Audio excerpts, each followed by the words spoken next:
اسماعیل ابن ابی اویس مالک سے روایت کرتے ہیں اور وہ زید بن اسلم سے اور وہ عطا ابن یسار سے. عطا بن یسار جو ہیں یہ نبی صلی اللہ علیہ وسلم کی زوجہ میمونہ رضی اللہ تعالی عنہا کے آزاد کردہ غلام ہیں.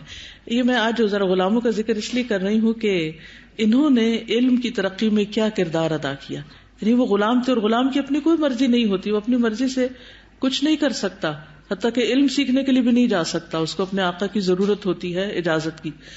تو ان لوگوں کو جب ان کے آقاؤں نے آزاد کیا تو وہ کس کام میں لگے اور وہ کیسے لوگ تھے، اور اس وقت کا معاشرہ کیسا معاشرہ تھا جب ہر شخص کو کس بات کا شوق تھا کہ علم میں آگے بڑھے. تو عطا ابن یسار حضرت میمونہ کے آزاد کردہ غلام، اور ظاہر ہے کہ ان سے بھی انہوں نے علمی استفادہ کیا ہوگا اور ان کی صحبت کا بھی اثر ہوگا.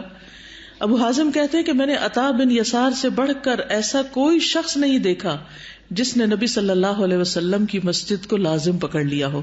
یعنی بہت زیادہ مسجد میں رہنے والے تھے اور مسجد سے محبت کرنے والے. اصل میں اس زمانے میں مسجد صرف نماز کے لیے نہیں ہوتی تھی بلکہ علم کا مرکز بھی مسجد ہی ہوتا تھا، اور وہیں پر حدیث سنانے کی اور سیکھنے سکھانے کے حلقات منعقد کیے جاتے تھے اور علماء بھی وہیں بیٹھتے تھے اور لوگ آ کر سیکھا کرتے تھے.